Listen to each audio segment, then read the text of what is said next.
Hello, my name is Travis Morgan. I am 32 years old. I am currently a lawyer working at a prestigious law firm in New York, where skyscrapers rise as if reaching for the clouds, and the pace of life never slows, even when night falls. New York is a symphony of honking cars, neon lights, and grand dreams, a place where you can become anyone, as long as you have enough courage and keep moving forward. But no matter how much I belong to this city, my heart always turns to one person, my grandmother, Elizabeth Morgan, the woman who shaped who I am today. As I sit here in my 27th floor apartment, looking through the glass window at the Hudson River glimmering with lights, memories of my grandmother flood back, like an old film full of color and emotion. She is not just family to me. She is a lighthouse guiding me through the storms of life. She is the chairwoman of the board of Morgan Hartfield, an empire in the private aviation and luxury transportation industry, headquartered in Dallas, Texas. But to me, she is not just a renowned businesswoman with million-dollar contracts or speeches that captivate international forums. To me, she is the storyteller of bedtime fairy tales, the one who taught me how to tie my shoelaces, and the one who always smiled gently even when the world turned its back on her. My grandmother taught me so much about the world out there. She instilled in me life philosophies and business ethics. She always emphasized that money and power are merely tools, not the purpose. A man is not measured by the money in his bank account, but by how he treats those less fortunate than himself, she said. I remember when I was 16, I asked her why she didn't fire an employee who had made a major mistake, costing the company millions of dollars. She looked at me, her eyes stern yet gentle, and replied, "Because he has a family to feed and because he showed remorse." Mistakes don't define a person, Travis. It's how they rise from them that shapes their worth. Those lessons led me to become a lawyer. I wanted to be a defender of justice, just as she always stood up for the values she believed in. I chose law not for the money, but because I wanted to do something meaningful. Just as she built Morgan Hartfield not only for profit, but to create jobs and provide safe, luxurious flights for millions of people. She is my ideal role model, the reason I stay up late working, the reason I never give up no matter how tough things get. I admire my grandmother immensely. She is not only a talented and successful woman, but also someone with a warm heart when she's with me and a strong spirit when needed. She is the only person in my family who makes me feel unconditionally loved. She never forced me to become anyone specific, but she always believed I could achieve anything. "You are my pride," she once said when I graduated from law school with honors. Those words I keep in my heart like the most precious treasure. Sitting here in my quiet apartment, I suddenly feel an overwhelming wave of longing. It's been 2 months since I last visited her in Dallas. The demands of work, back-to-back lawsuits, and the relentless pace of New York life have delayed my trip. I tell myself that this weekend I'll fly back. I want to sit by her side, listen to her stories of the old days, see her smile, and feel the warmth of her hand. But all those wishes vanished like morning mist with a phone call from my father, pulling me into a storm I was unprepared for. The phone rang, shattering the silence of my apartment. My father's number flashed on the screen. My heart pounded with a sense of dread. I picked up and his voice came through cold and urgent. "Travis, your grandmother had a stroke. You need to come to Dallas immediately." I froze, my hand still gripping the phone. The world around me seemed to stop. My grandmother, the strong, invincible woman in my eyes, had a stroke. She is now lying in a hospital, teetering on the edge of life and death. Without time to think, I hurriedly packed a few things, booked the earliest flight, and rushed to the airport in the dead of night. On the flight to Dallas, I sat huddled in my seat, my mind blank, repeating one question over and over. Will I make it in time to tell her how much I love her? The flight lasted 3 hours, but to me it felt like an eternity. I stared out the window where white clouds drifted past under the faint moonlight, and a sense of helplessness gripped my chest. I tried to picture my grandmother, her gentle smile, sharp eyes, and warm voice. But those images were replaced by the thought of her lying motionless in a hospital bed, surrounded by IV lines and the beeping of machines. I blamed myself. Why did I let work consume me? Why didn't I visit her sooner? Those brief phone calls and hurried texts could never replace the real moments spent with her. When the plane landed at Dallas-Fort Worth International Airport, it was nearly dawn. I took a taxi straight to the hospital, ignoring the biting chill of the Texas morning and the exhaustion weighing down my eyelids. Only one thought occupied my mind. I had to get to her. Baylor Hospital, where she was being treated, loomed before me like a massive, cold, and unfamiliar structure. I rushed through the corridors, the smell of antiseptic stinging my nose, my heart pounding as I pushed open the door to the ICU waiting room. My father, David Morgan, stood there, arms crossed, his gaze fixed on the stark white wall. He wore a gray suit, his hair neatly combed, but I noticed his shoulders trembling slightly, as if he were trying to suppress something. Next to him was my Uncle Robert, his younger brother, the HR director of Morgan Hartfield, speaking quietly to his wife. Aunt Evelyn, with her blonde hair tied up in a high bun and red lipstick, looked like she had just stepped out of a gala rather than a hospital. They didn't notice me right away, and I didn't want to draw attention. I just wanted to know how my grandmother was. "Travis," my father said when he saw me, his voice low and dry. "You're here." "How's she doing?" I asked, skipping any pleasantries. My heart seemed to stop waiting for his answer. My father sighed, his eyes avoiding mine. "The doctor said it was a severe stroke. She's in the ICU now. They're doing everything they can, but—" He trailed off as if unwilling to continue. "But what?" I pressed, my voice trembling. "Only a 20% chance of survival," Uncle Robert interjected, his tone flat like he was reading a report. "And if she wakes up, she might be in a vegetative state. The brain damage is extensive." His words hit me like a knife to the heart. I staggered, grabbing the wall to steady myself. A vegetative state. My grandmother, the woman who ran an empire, who stood fearlessly before thousands of shareholders, could now be reduced to lying there, never speaking, never smiling again. I couldn't accept that. I wouldn't. "Where's the doctor? I want to see the doctor now," I said, my voice breaking. Evelyn placed a hand on my shoulder, her smile soft but laced with insincerity.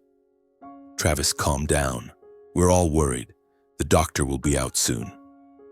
I brushed her hand off, not wanting anyone's comfort. I didn't need empty words. I needed my grandmother. I needed to know she'd be okay. I walked to the glass window looking into the ICU, where I could only see the vague shapes of nurses moving around.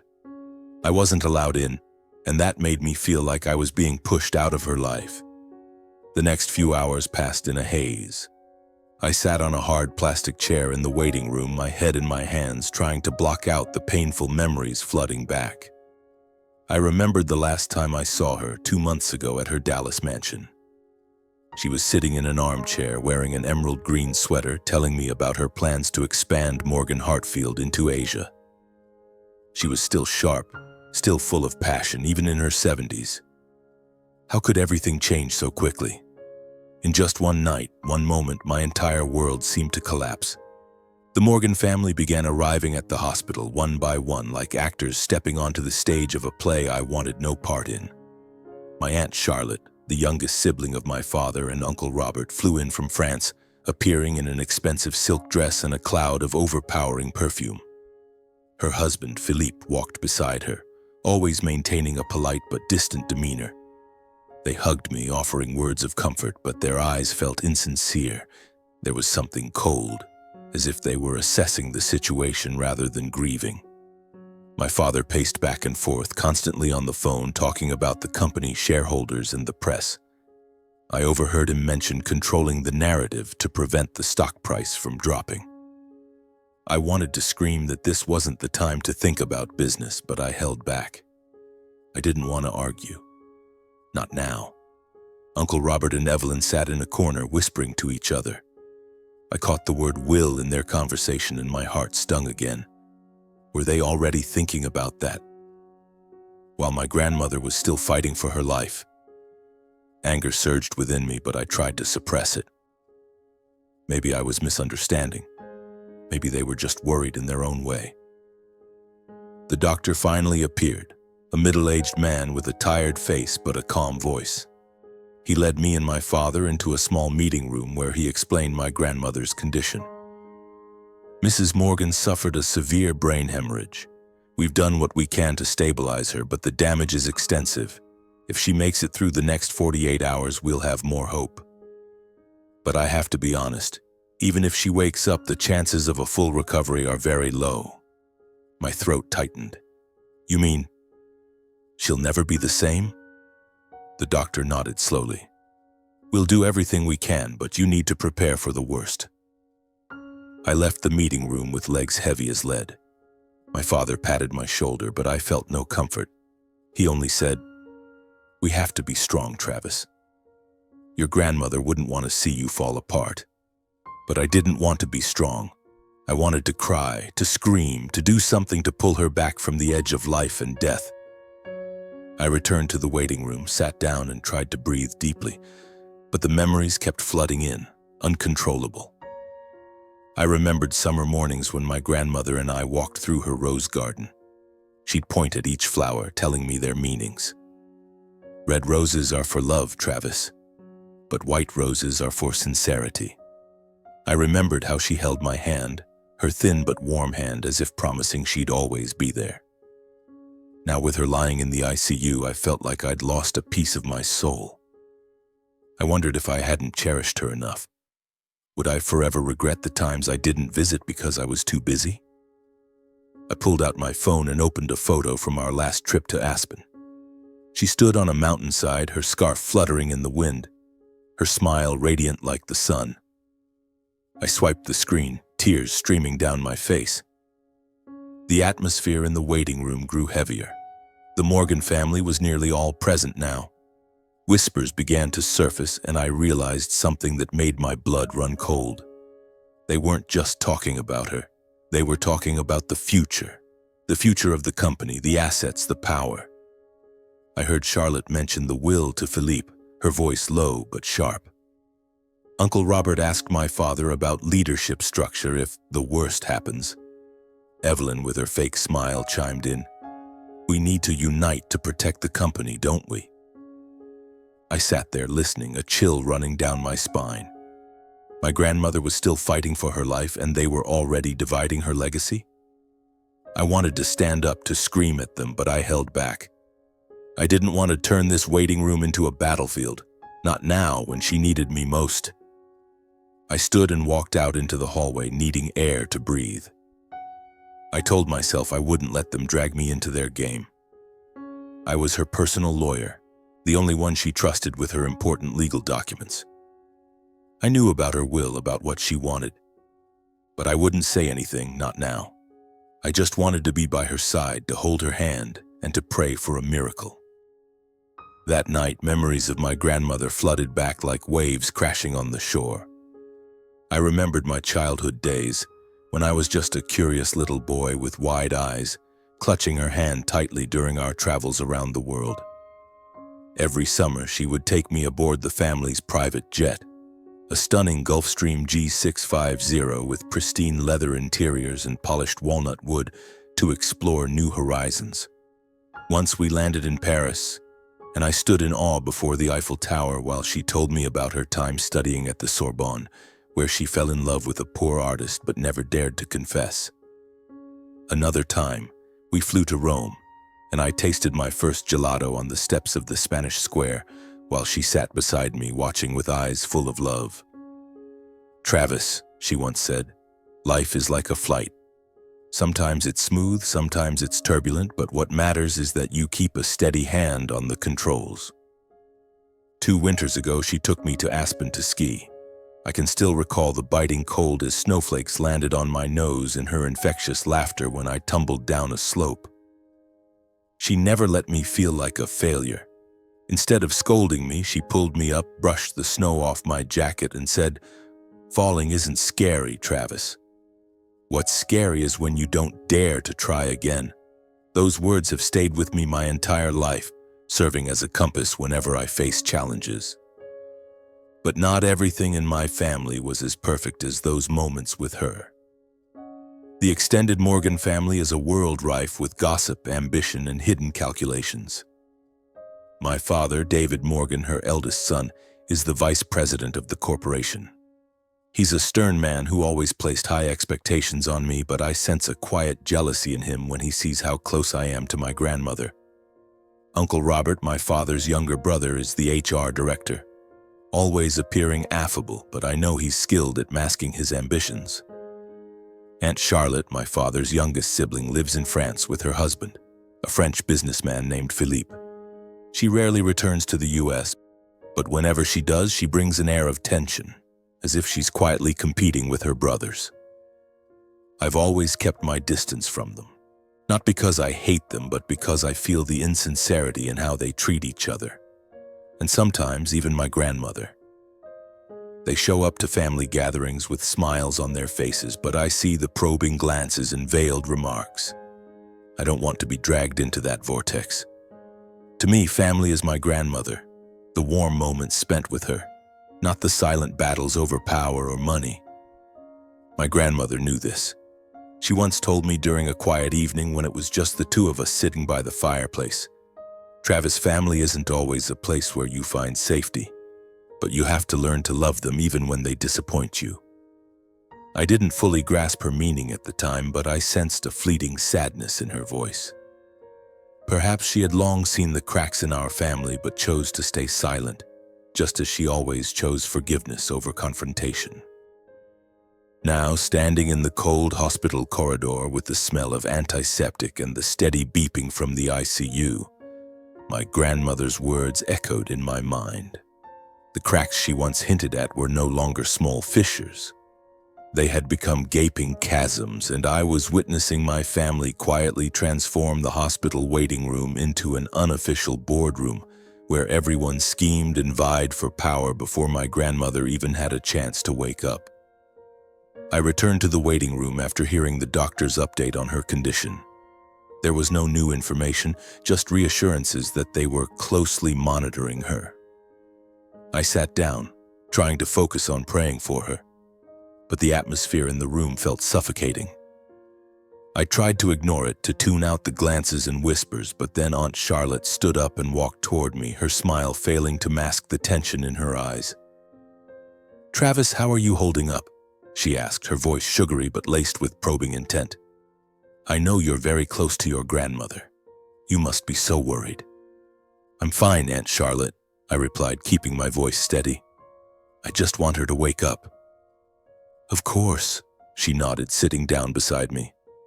"But you know, while your grandmother is lying there, we need to think about the future.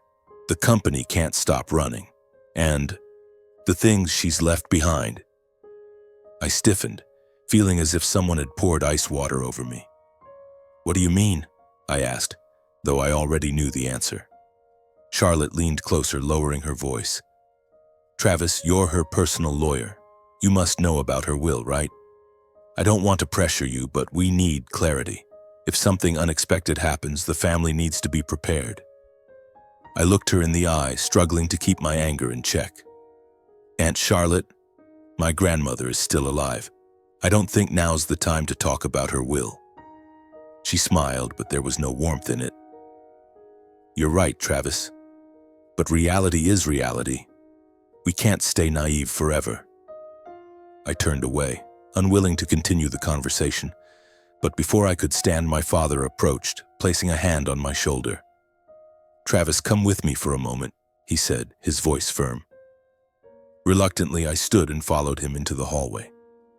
"You're my son," he began, his voice low but heavy with pressure. "And I know you have information about what your grandmother planned for her assets and the company. Now, more than ever, the family needs to stand together. You need to support me." "What do you mean, take your side? What do you want me to do?" I asked, unable to hide the bitterness in my voice. My father sighed, as if I were making things harder than necessary. "Travis, don't be naive. If your grandmother doesn't make it, or if she can't run the company anymore, there will be major changes. The shareholders will demand answers. We need to ensure Morgan Hartfield stays in the family's hands, in my hands. You're a lawyer. You know how complicated this can get. I looked at my father, a man I once admired but now felt like a stranger. Dad, she's still fighting in there. I don't want to think about the company or the will. I just want to pray for her to live. His brow furrowed, his gaze icy. Travis, do you think your grandmother would want you to just sit there and pray? She built an empire and she'd want us to protect it. You need to choose a side, Travis. Stand with me or you'll be pushed out. His words hit me like a punch to the chest. Choose a side? Family? I felt like I was being dragged into a game I wanted no part of. I turned away without responding and walked back to the waiting room. But the atmosphere there had shifted entirely. The whispered conversations were now more overt, no longer veiled. I overheard Uncle Robert telling Evelyn, "If the will isn't clear, we need to act fast. We can't let everything fall into the hands of outsiders." Evelyn nodded, her eyes flicking toward me as if I were an obstacle to be removed. I felt surrounded. They knew I was my grandmother's personal lawyer, the only one privy to her critical legal documents. I had helped her draft her will, read through the clauses she wrote with care and love for her family. But now I realized they didn't care about her love. They only wanted their share, stocks, real estate, control. And I, because I was closest to her, had become the focal point of their suspicion and pressure. The days that followed were a relentless series of legal discussions. Each family member found ways to approach me using promises, veiled threats, or emotional appeals to extract information. My father spoke of my duty as a son. Uncle Robert talked about my responsibility to her legacy. Evelyn tried to cozy up, spinning tales of family bonds that I knew were hollow. Only my memories of my grandmother and me were real. But the family's presence in the hospital didn't last long. After just 3 days, the atmosphere in the waiting room shifted. My father, David, received a call from the company, and I overheard him mention something about an emergency shareholder meeting. He patted my shoulder, saying curtly, "Travis, I have some business at the company. Stay here with your grandmother and keep me updated." Then he left without looking back. Uncle Robert and Evelyn didn't stay much longer either. They left the hospital by the end of the second day, leaving me with a sense of emptiness and bitterness. Aunt Charlotte and Philippe disappeared even faster. And so the hospital became strangely quiet, but that silence only deepened my loneliness. I was the only one left, keeping vigil by the ICU's glass window where my grandmother lay. I didn't leave, didn't want to leave. Each day I sat on the hard plastic chair, clutching her sweater, the faint scent of roses and sandalwood still lingering. I whispered to her through the glass, telling her about my days in New York, the cases I'd won, the dreams I'd never shared with anyone else.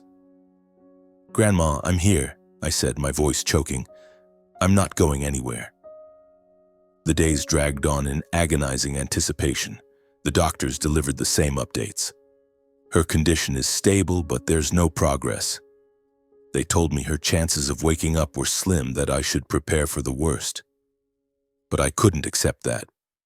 I couldn't imagine a world without my grandmother, the woman who taught me to get up after every fall, who gave me a reason to become a lawyer, who always believed in me unconditionally.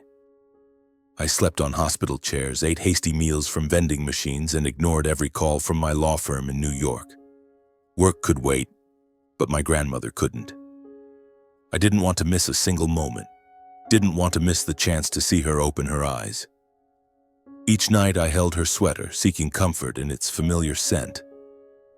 At times I felt like she could hear me, as if she were fighting to come back. Then on the morning of her second week in the hospital, a miracle happened. I was sitting by the glass, head bowed, eyes blurred from lack of sleep, when a nurse rushed over, her voice urgent but filled with hope. "Mr. Morgan, the doctor needs to see you right away. Mrs. Elizabeth, she's awake." My heart stopped. I leapt to my feet, following the nurse, my heart pounding in my chest. When I reached the ICU, the head doctor was there, a rare smile on his face. "She's opened her eyes," he said. "She's weak, very weak, but she's conscious, and she's asking for you."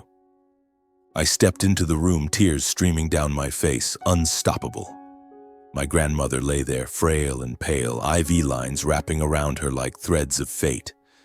But her eyes, those sharp, determined eyes, still sparkled when they met mine.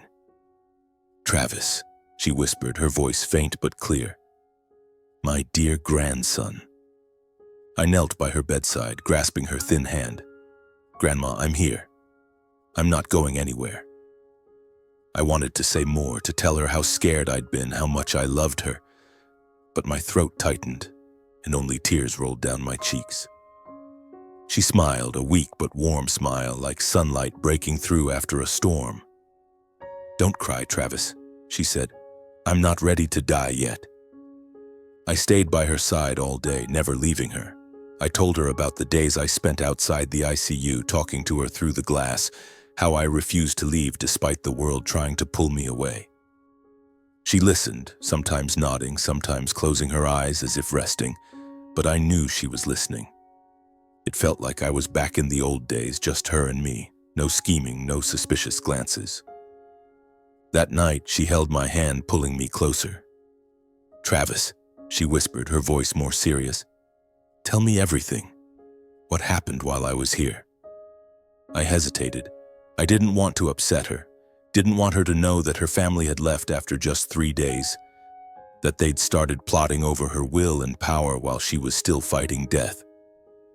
But her eyes, sharp, resolute, made it impossible to hide anything. I sat down and told her everything.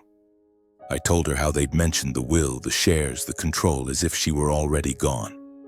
She didn't speak, just looked at me, her gaze contemplative. After a long silence, she sighed, her voice low but firm.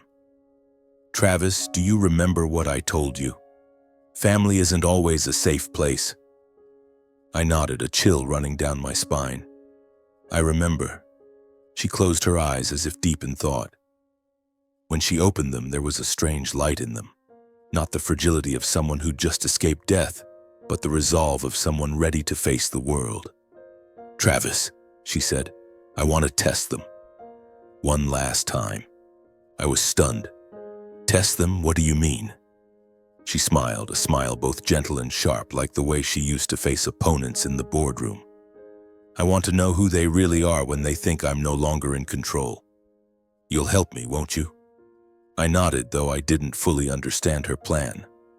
But I trusted her, as I always had. "I'll do whatever you want." She squeezed my hand, her voice turning stern. "Good. Now listen. You'll draft a fake will. All the assets, shares, properties, control.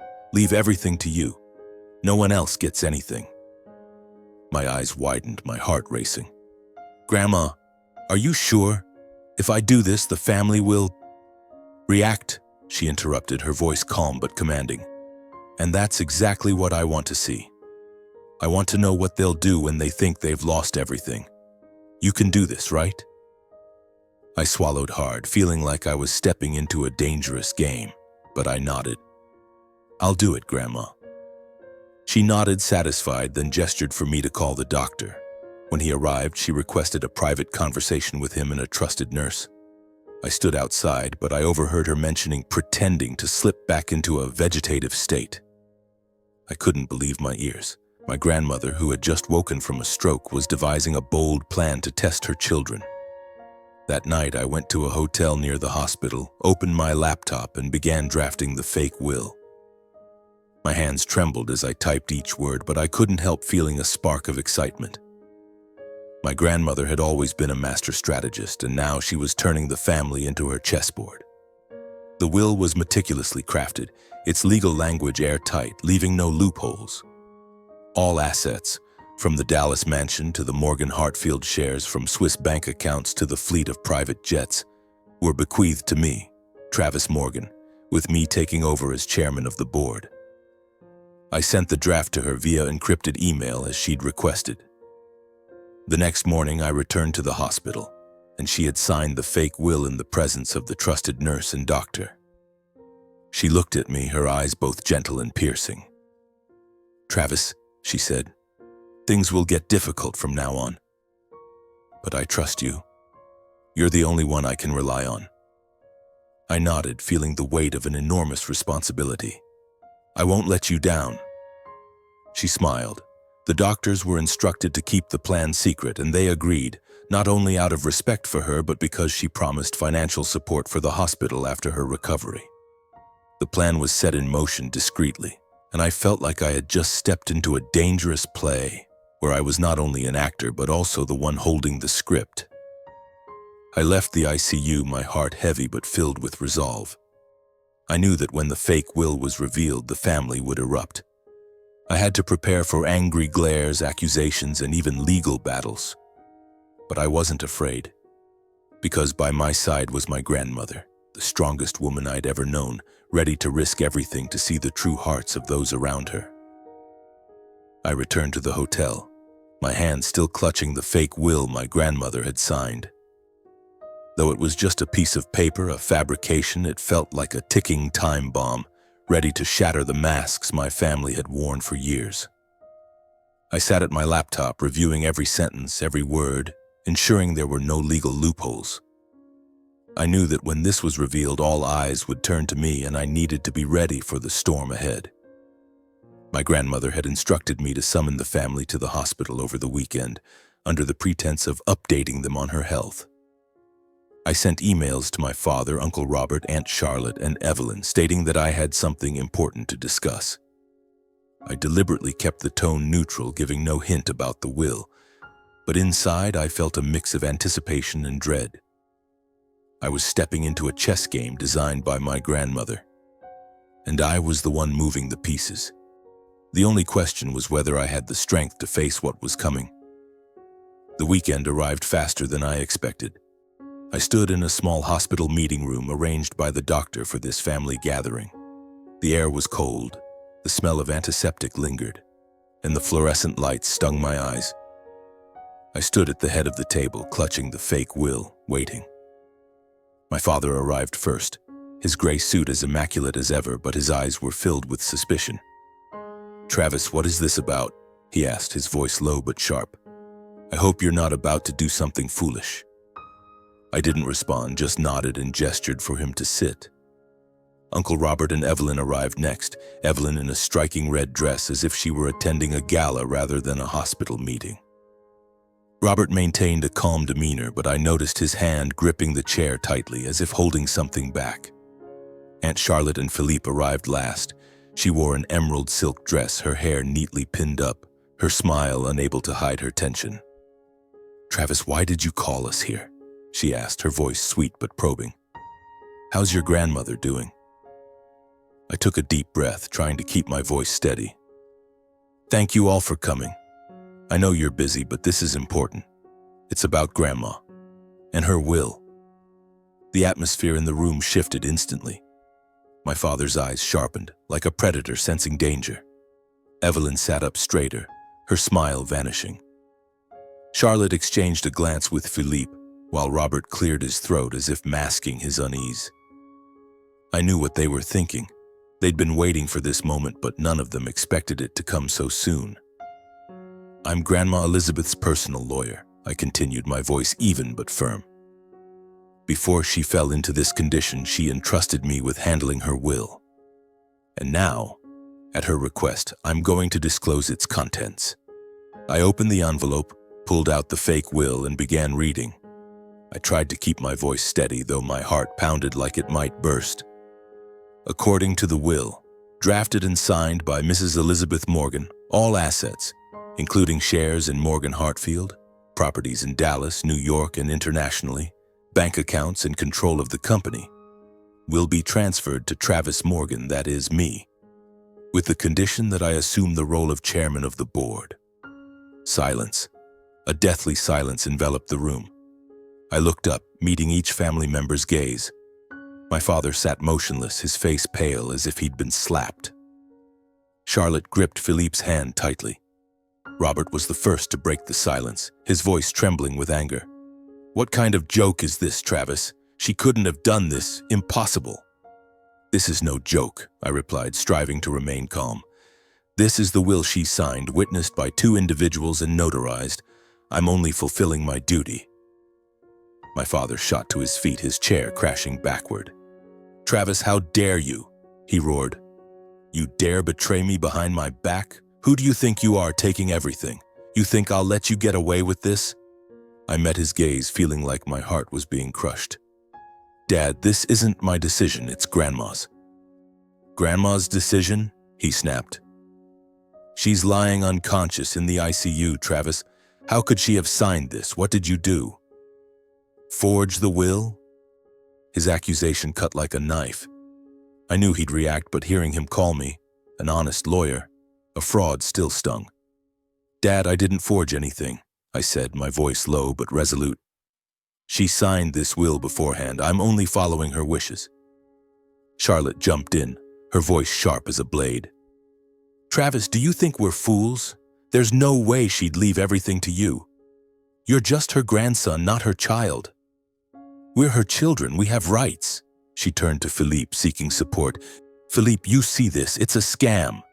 Philippe nodded, his tone calm but cold. "Travis, you'll need to prove the legality of this will. Otherwise, we'll take this to court." Evelyn chimed in. "Travis, you're tearing this family apart. You know that, right? If you work with us, we can negotiate, divide the assets fairly. There's no need to drag this to court." I stood there, surrounded by accusations, angry glares, and threats, but I didn't waver. I thought of my grandmother, of the sharp look in her eyes when she asked me to carry out this plan. I knew she was watching me, even as she lay in the ICU, pretending to be in a vegetative state. I couldn't let her down. "I'm not trying to destroy the family," I said, my voice calm but firm. "I'm doing what Grandma asked. If you don't agree, you can take it to court. I'm ready." Robert stood, pointing at me. "You'll regret this, Travis. You think you can stand against the whole family alone? We'll dig into her mental health records. If she wasn't of sound mind when she signed this, it's invalid." His words chilled me. Were they really willing to go that far? To smear my grandmother, the woman who built an empire for them, just to fight for her wealth? Anger surged within me, but I held it back. "Do what you think is right," I said coldly. "But I'll protect Grandma's wishes." The meeting ended in chaos. My father stormed out first, not saying another word, but his glare could have burned through me. Charlotte and Philippe whispered to each other, their eyes calculating. Robert and Evelyn lingered, trying to persuade me to redistribute the assets, but I refused. I left the meeting room, feeling like I'd just walked out of a battlefield. In the days that followed, the family became a war zone. My father called, demanding I retract the will, threatening to hire the best lawyers to sue me. Charlotte emailed, informing me she'd contacted a New York law firm to verify the legality of the will. Evelyn sent messages pretending to care about me, but I knew she was just fishing for information. I felt besieged from all sides like a hunted animal. But what hurt most wasn't the accusations or threats. It was the realization that my family, the people my grandmother had loved and sacrificed for her entire life, was ready to turn their backs on her, on me, for money and power. I sat in my hotel room looking out at Dallas's glittering skyline and felt a profound loneliness. I wondered if my grandmother had ever felt this way when she realized her children weren't what she'd hoped they'd be. Each day I returned to the hospital to care for my grandmother. I updated her with important details but avoided specifics to spare her any pain. She lay there listening, nodding as if everything unfolding was part of her calculations. Her eyes, though weak, still gleamed with sharpness, reminding me that she was never one to be easily defeated. I held her hand, feeling the faint warmth from her frail fingers, and vowed not to let her down. But the storm we had set in motion was growing, and I knew I was about to face challenges greater than ever before. After the announcement of the fake will, the Morgan family quickly shifted from anger to action. Just 4 days later, I received an email from a prestigious Dallas law firm, informing me that my father, Uncle Robert, and Aunt Charlotte had officially filed a lawsuit against me. They accused me of forging the will, exploiting my grandmother's health to seize the family's assets.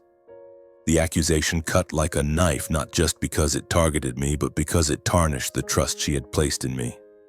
I sat in my hotel room rereading the legal letter, feeling like the whole world was against me. I called my father, hoping to talk directly, but he didn't pick up.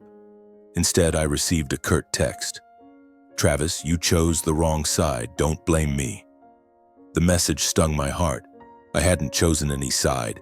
I was only following my grandmother's wishes, but to him that didn't seem to matter. The media soon got involved. One morning, as I left the hospital to grab coffee, I saw my name plastered on the front page of a local business newspaper. Morgan Hartfield family feud. Grandson accused of seizing aviation empire. The article quoted sources close to the family, claiming I had manipulated the will as my grandmother's personal lawyer. They called me an opportunist, a family betrayer. I threw the paper in the trash, but the sting of being vilified clung to me like a shadow. In the days that followed, I began preparing for the lawsuit. I contacted a colleague in New York, a lawyer specializing in wills and estates, for advice. He warned me that the family might request an evaluation of my grandmother's mental capacity at the time the will was signed, and if they could prove she wasn't of sound mind, the will, even though fake, would be invalidated. I knew that wasn't an issue, as my grandmother was fully aware and orchestrating this entire plan, but I couldn't reveal the truth. I had to play this game by her rules. Meanwhile, the Morgan family continued to reveal their true colors. Evelyn called me, her voice sweet but dripping with calculation. "Travis, you don't need to make this messier than it already is. If you agree to share the assets, we can settle this quietly." I refused outright, and her tone shifted to a threat, warning that I'd lose everything if I kept resisting. Charlotte sent a long letter recounting childhood memories with me, as if trying to tug at my emotions. But I saw through her true intent. She wanted me to back down. As the court date approached, the pressure weighed heavily on me. The media kept reporting, turning our family's story into a public drama. Morgan Hartfield's shareholders began raising questions, and the company's stock price fluctuated wildly. I received an email from a board member demanding clarity on the situation. I responded briefly that everything would be resolved in court, but deep down, I knew I was walking a tightrope. Each night I returned to my hotel, sitting alone in the dark room looking out at Dallas's glittering skyline. I questioned whether I had the strength to keep going. I wasn't just fighting my family, but also my own fears. Fear of hurting my grandmother, fear of failing to protect her legacy. But every morning when I returned to the hospital and held her hand, I found strength. She was the reason I was here, and I wouldn't give up. The trial was scheduled for a dreary, rainy day in Dallas. I stepped into the courtroom, my black suit immaculate but my heart heavy. Inside, the Morgan family was fully assembled. My father sat in the front row, his gaze icy. Uncle Robert and Evelyn whispered with their lawyer, a tall man with a confident smile. Aunt Charlotte and Philippe sat in a corner, she in an elegant black dress, but her eyes brimming with tension. The courtroom's atmosphere was stifling, as if all the resentment and ambition of my family had fused into a toxic cloud. I sat at the defendant's table beside my lawyer, the colleague from New York who had agreed to assist me. He whispered, "Travis, just stay calm. We've got this under control." But I wasn't sure I could stay calm. This wasn't just a lawsuit, it was a battle between my loyalty to my grandmother and the betrayal of those closest to me. The family's lawyer stood, launching into his argument.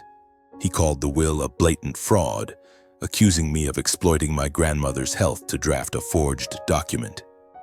He presented medical reports arguing that she couldn't have been of sound mind when signing the will, and demanded the court declare it invalid.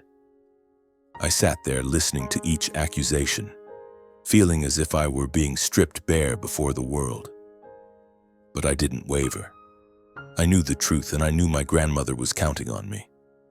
When my turn came, I stood and stated that the will had been signed before her hospitalization, bearing the signatures of 2 witnesses and a notary. I emphasized that I was only fulfilling my duty as her personal lawyer. But I didn't mention the truth, that she was conscious and that this was part of her plan to test their loyalty. I couldn't, because she had asked me to keep it secret. The trial dragged on for hours with heated arguments from both sides. I saw my father's disappointed gaze as if I had betrayed him. Charlotte whispered constantly to Philippe, her eyes calculating. Robert sat silently, but I knew he was waiting for the moment to deliver a final blow. As the judge prepared to gavel the first day of the trial to a close, the courtroom door swung open. The air seemed to freeze. I turned and my heart pounded as I saw my grandmother, Elizabeth Morgan, being wheeled in by a nurse. She wore a hospital gown, her face pale but her eyes as sharp as ever. The room erupted in shocked whispers. My father stood abruptly, his face ashen. Charlotte gripped Philippe's hand, her mouth agape but speechless. Robert and Evelyn exchanged glances, their eyes filled with fear. The judge, though clearly caught off guard, quickly regained composure. He struck the gavel, calling for silence. "Mrs. Morgan," he said, his voice low but respectful, "do you have something to present to the court?" My grandmother nodded, her frail hand gripping the armrests of her wheelchair. Her voice was weak but clear, each word striking the stifling silence like a hammer. "Your Honor, I'm not dead yet, but it seems many in my family have let their integrity die long ago." Her words sent a jolt through the room. I saw my father stagger back as if struck in the chest. Charlotte bowed her head, her hands clenched so tightly her knuckles turned white. Robert coughed, trying to mask his panic, while Evelyn stared at the floor as if hoping to escape my grandmother's piercing gaze. I stood there, my heart racing, torn between pride and heartache.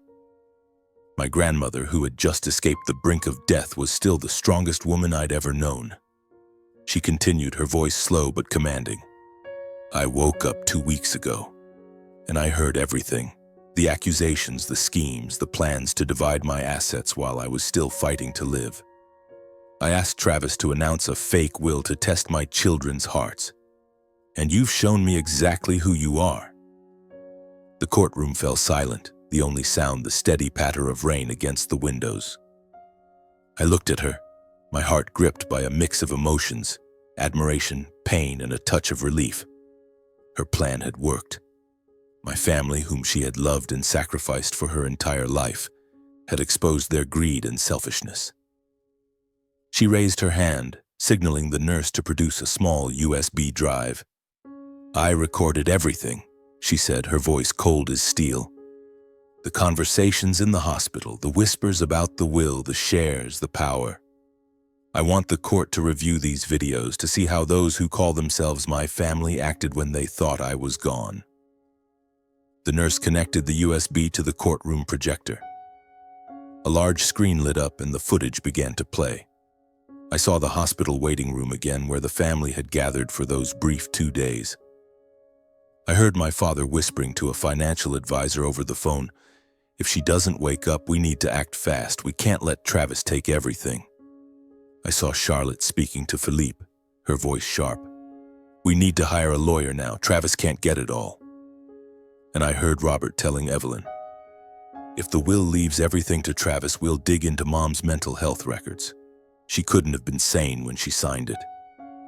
Each clip was like a knife to my heart.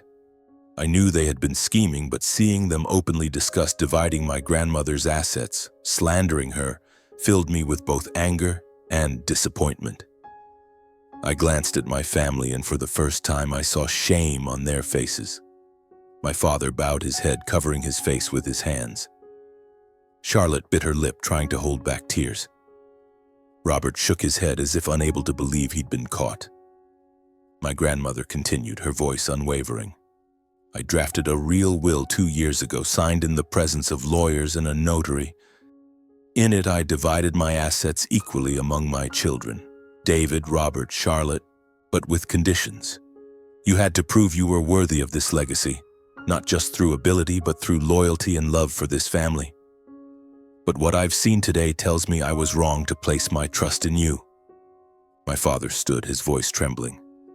"Mom, I was just trying to protect the company. I didn't—" "Enough, David," she cut him off, her voice sharp as a blade. "Protect the company or your own interests? You left the hospital after 2 days, leaving Travis alone. You sued your own son, called him a fraud just because you feared losing what you thought you deserved. My father fell silent, sitting back down, unable to meet her gaze. I saw his eyes redden, but I wasn't sure if it was remorse or merely humiliation. She turned to Charlotte. Charlotte, you flew in from France but left as soon as you thought there was nothing left to gain. You hired lawyers to sue your nephew instead of staying by my side. Charlotte opened her mouth to speak but then fell silent, bowing her head. Finally, she looked at Robert and Evelyn. Robert, you were the one I had the highest hopes for. But you were ready to dig into my mental health records just to get what you wanted. And Evelyn, you egged your husband on thinking I didn't know. Evelyn burst into tears, but no one in the room showed sympathy. They had put themselves in this position, and now they had to face the consequences. My grandmother turned to me, her gaze softening. Travis was the only one who stayed by my side day after day when all of you left. Travis never asked about the will, never schemed. That's why in my real will I've entrusted Travis with the leadership and oversight of Morgan Hartfield. Not because I don't love you, but because I know Travis will protect what I've built. Not just for the family, but for everyone who works at the company. Tears welled up in my eyes, but I fought to hold them back. I didn't want the assets or the power. I only wanted my grandmother to be proud of me, and now I knew she had always trusted me. After reviewing the videos, the judge declared the lawsuit against me dismissed. He also confirmed that my grandmother's real will, drafted 2 years prior, was legal and binding. The Morgan family had nothing left to contest. They had lost, not just in court, but in their own integrity. As the trial concluded, my grandmother requested to be taken back to the hospital. I walked beside her, holding her hand, feeling as if I had just emerged from a nightmare. In the car, she looked at me, offering a faint smile. "Travis, you did well," she said. "I knew you wouldn't let me down." I leaned down, kissing her forehead. "I just want you to get better," I whispered. "I don't need anything else." She squeezed my hand tighter, her eyes gleaming. "You are my true legacy, Travis." As we left the courtroom, I saw my father standing alone in the hallway, his gaze lost. Charlotte and Philippe had left without a word. Robert and Evelyn hurried to their car, as if fleeing from the truth. The Morgan family, once united under my grandmother's guidance, had crumbled, leaving behind fragments of greed and betrayal. I wheeled my grandmother back to the hospital, my heart both relieved and aching. Relieved because the truth had been revealed, aching because my family had destroyed itself. But beside my grandmother, I knew I had done the right thing, and that was all I needed. The Dallas rain continued to fall steadily, cloaking the city in a gray mist, as if trying to conceal the fractured remains of the Morgan family. I wheeled my grandmother through the hospital corridor, the soft hum of the wheelchair blending with the sound of rain outside. She was silent, her eyes gazing into the distance as if reflecting on what had just transpired in the courtroom. I wanted to ask how she felt, to know if she was as heartbroken as I was, but I didn't dare. I feared the truth had hurt her more than she let on. In the days following the trial, the consequences rippled outward like waves on a lake. The Morgan Hartfield Board of Directors called an emergency meeting, and I was invited as the person my grandmother had designated to oversee the company. I sat at the head of the conference table, facing the scrutinizing gazes of the shareholders. They had seen the courtroom videos, read the articles about the Morgan Hartfield family feud. They no longer trusted my father or Uncle Robert. An elderly shareholder who had worked with my grandmother since the company's early days stood and spoke bluntly. "David and Robert let greed cloud their judgment. We need new leadership, people who put the company's interests above personal gain." The meeting ended with a near unanimous decision. My father and Uncle Robert were removed from their leadership roles at Morgan Hartfield. My father, once the vice president, and Robert, once the HR director, were now mere names on the shareholder list, stripped of power. I watched my father leave the meeting room, his shoulders slumped, his eyes lost, as if he had lost everything that defined him. I wanted to run after him, to say something to comfort him, but I couldn't. Not after what he'd done. Suing me, calling me a fraud, and most importantly, abandoning my grandmother when she needed him most. Charlotte and Philippe vanished from Dallas immediately after the trial. She sent me a brief message. "Travis, I'm sorry. I hope one day you'll forgive me." I read it but didn't reply.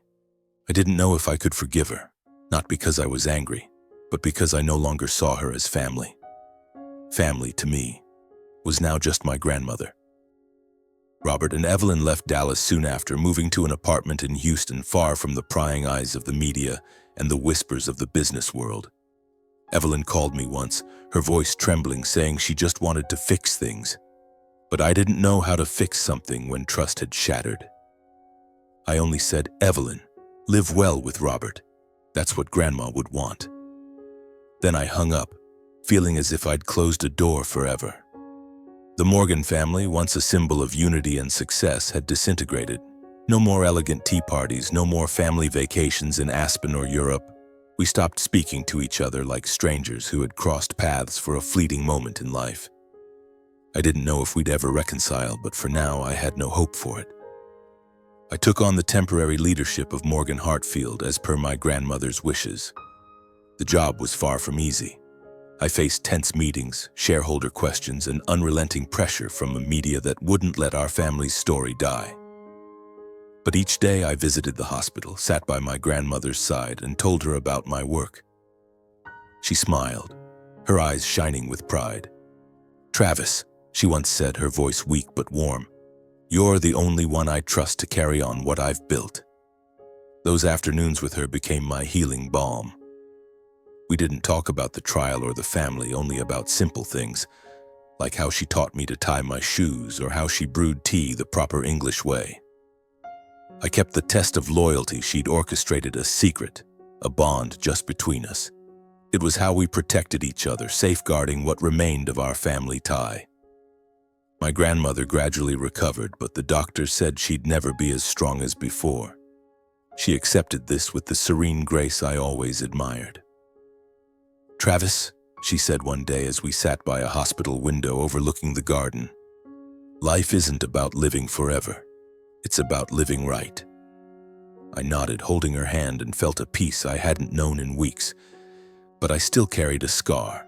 My family had fallen apart, and though I didn't regret what I'd done, it hurt to think of my father, Charlotte, Robert, and Evelyn. I wondered if they ever felt remorse or if they simply carried on with their greed and selfishness. I had no answers, and perhaps I never would. I sat in my new office at Morgan Hartfield's headquarters, looking out at Dallas's dazzling skyline. A portrait of my grandmother hung prominently on the wall, her eyes in the painting watching over me, both gentle and stern. Each time I looked at it, I remembered her voice, her lessons, and the bold loyalty test that had changed everything. I stood and stepped onto the balcony, feeling the cool night breeze. A sense of peace washed over me, not because I'd won the family battle, but because I'd protected the person I loved most. I wasn't rich because of the wealth my grandmother left behind. I was rich because of the lesson she taught me about human nature in her final days. She showed me that family isn't just blood. It's loyalty, love, and the moments you're willing to sacrifice for others without expecting anything in return. My grandmother built Morgan Hartfield not just to make money, but to create a legacy of trust, integrity, and responsibility. And now I carried the duty to continue that legacy, not just for her, but for everyone who worked at the company and believed in me. I thought of my father, Charlotte, Robert, and Evelyn. They were now faint shadows in my life. I didn't hate them, but I no longer held hope for reconciliation. Perhaps one day we'd meet again, talk, and find a way to heal the wounds. But for now, I focused on what my grandmother had taught me: to live right, to love sincerely, and to never let greed blind me. Every afternoon, I still visited the hospital, bringing a bouquet of white roses, her favorite. I sat by her side, telling her about the company, new plans, and the dreams I was pursuing. She listened, smiled, and sometimes held my hand, as if to say she was still there, still my guiding lighthouse. One evening, as the sunset bathed the hospital garden in gold, my grandmother looked at me, her eyes shining like they did in the old days. "Travis," she said, "you are my true legacy. Not the company, not the money, but you. A man who knows how to love and stay loyal." I leaned down, kissed her forehead, tears silently falling. "I love you, Grandma," I whispered. "Thank you for everything." I left the hospital looking up at the starry night sky. Dallas remained vibrant, ever moving, but in my heart, there was only stillness. I had lost a family, but I had kept what mattered most, my grandmother's love and trust, and that, to me, was the most precious legacy of all.